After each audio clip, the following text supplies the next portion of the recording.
hum lil kufri, mereka ini dekat dengan perilaku-perilaku kafir, perilaku-perilaku orang-orang yang tertutup, perilaku yang jumut, kaku dan beku. Jadi perilaku bahwa mereka berkata, sekiranya kami mengetahui akan terjadi perang, sekiranya kami mengetahui bahwa saat ini sesungguhnya adalah perang, maka tentu saya akan mengikuti, karena saya tidak tahu kalau sesungguhnya saat ini adalah perang.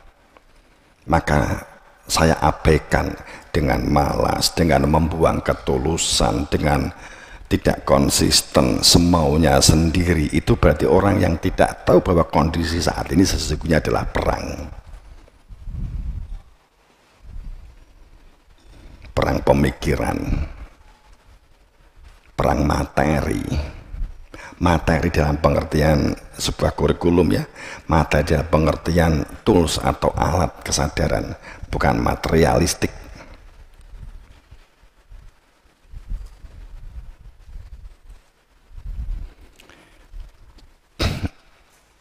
Orang-orang munafik itu mengatakan dengan mulutnya yang sesuatu itu sesungguhnya tidak terkandung di dalam hatinya.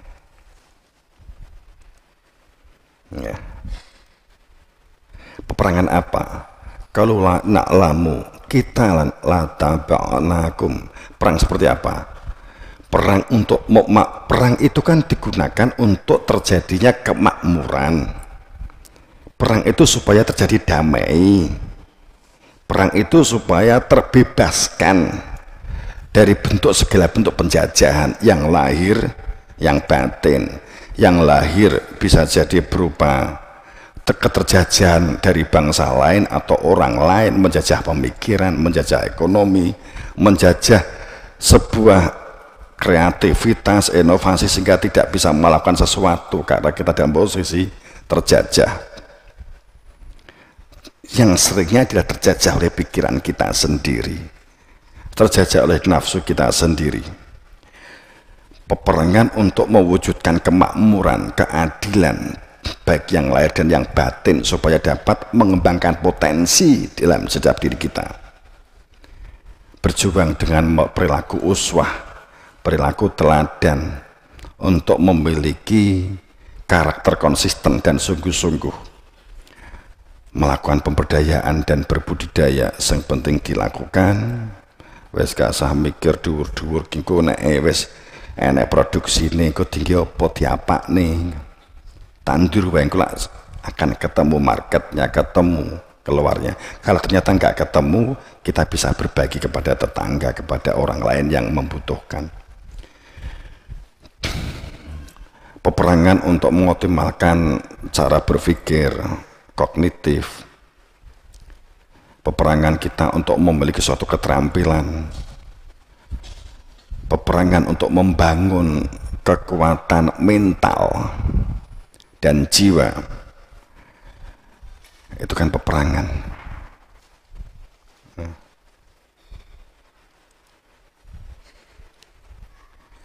Kemudian dengan peperangan dengan memiliki perilaku budi, perilaku waras, perilaku nalar dan rasional. Belajar untuk mengkait-hubungkan antara perilaku dengan akal, dengan hati. Ini mungkin kalau nggak contoh mungkin kan bisa jadi berat ya.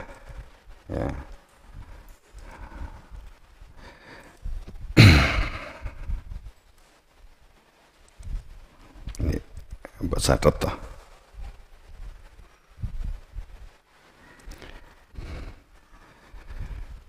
Munafik itu pun fasik, itu memiliki perilaku nasullah, mereka lupa kepada Allah. Orang yang lupa kepada Allah akan lupa kepada dirinya sendiri.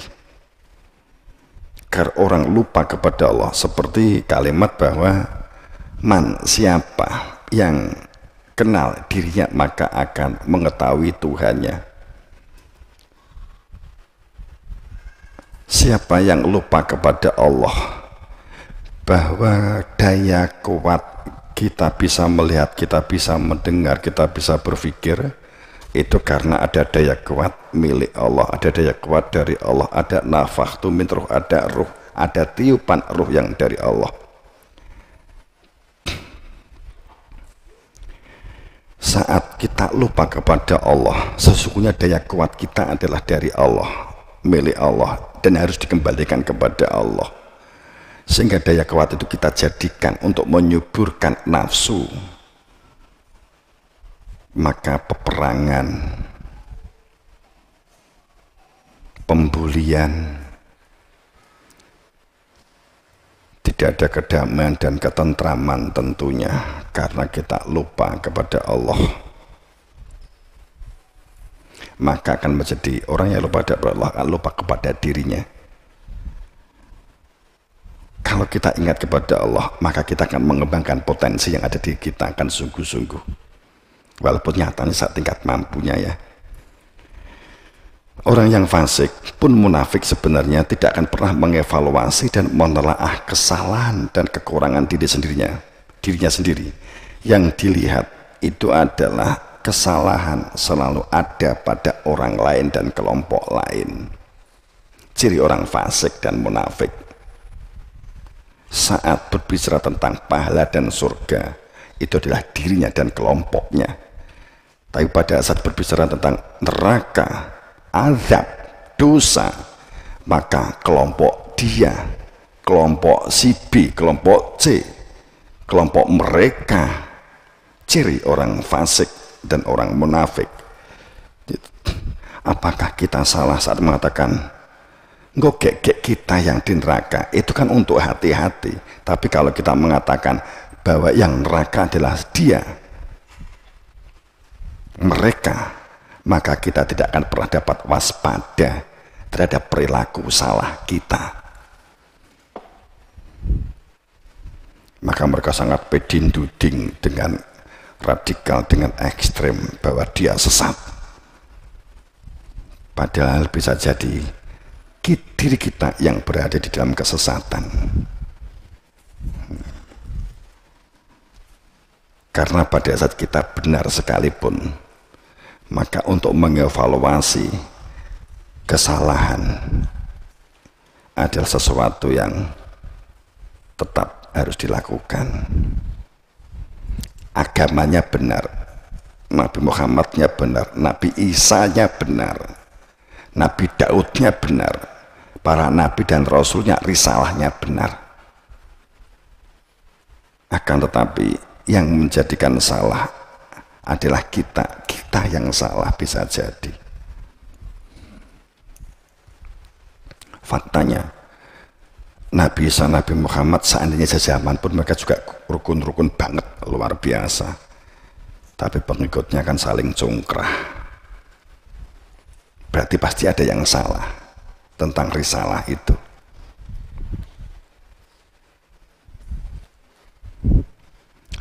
Orang yang fasik atau munafik cenderung keras kepala.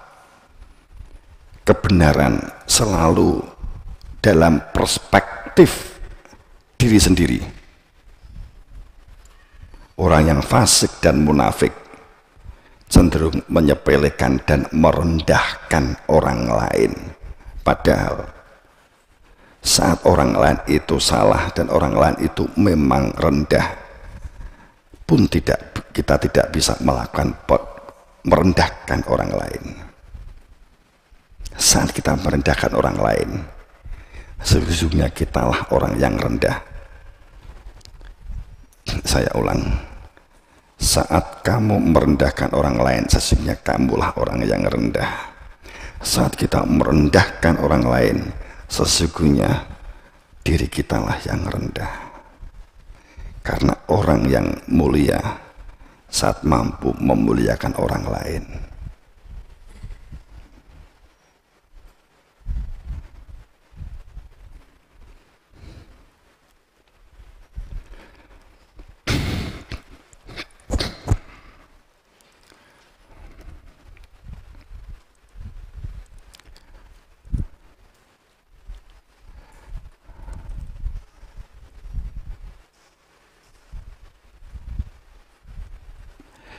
Oke, ini sekarang itu akhlak baik. Jadi kesadaran guru-guru itu kan kalau di dalam bahasa Sanskrit kan tidak. Jadi bukan masalah fisik, kesadaran guru-guru itu bukan masalah rogo atau fisik. Guru-guru itu tentang risalah kebenaran al-haq, itu adalah dari Tuhan. Kesadaran guru-guru akan membangun kepribadian, karakter, dan membangun daya resiliensi, komitmen, konsisten, dan sungguh-sungguh. Akan menjaga kesadaran murid bahwa kehidupan itu berproses. Kesadaran murid itu memiliki butuh yang sangat kuat. Antum fuqara ilallah. Seseorang yang berada di dalam kesadaran guru-guru akan menjaga kesadaran uridu, kesadaran orang yang butuh dalam berbuat, lakon, pitukon, berproses kembali kepada Allah dengan terus-menerus belajar.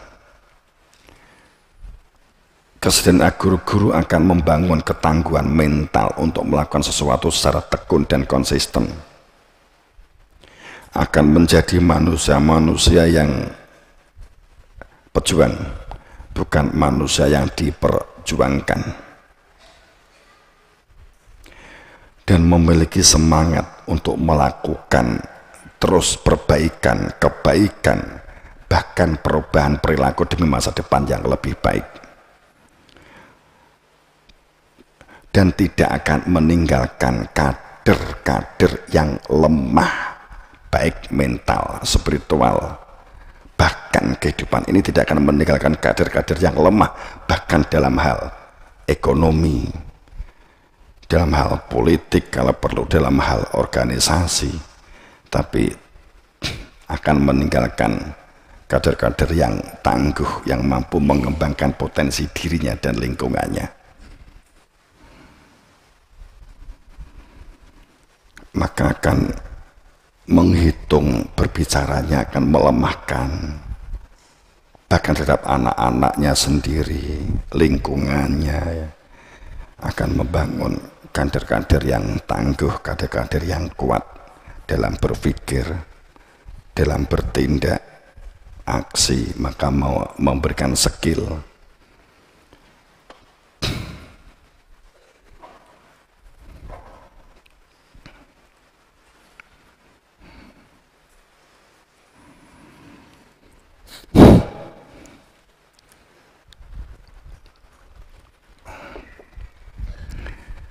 Itu dan kalau ini diulas juga panjang ini kan karena satu materi sendiri ini.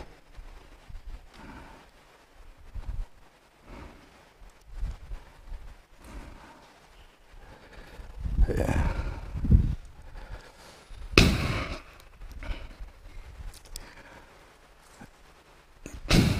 Kayak ini nanti kita materi untuk waktu ke depan.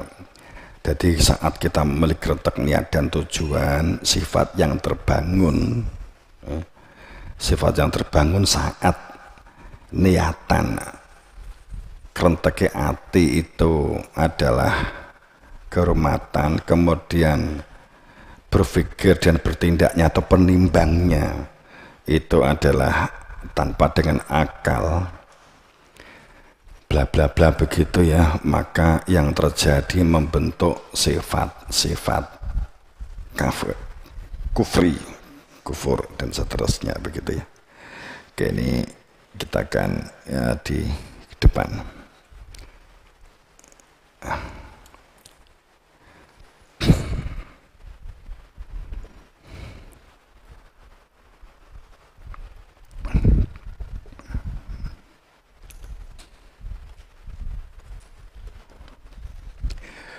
Semoga dalam ridha Allah, semoga dalam maghfirahnya ya.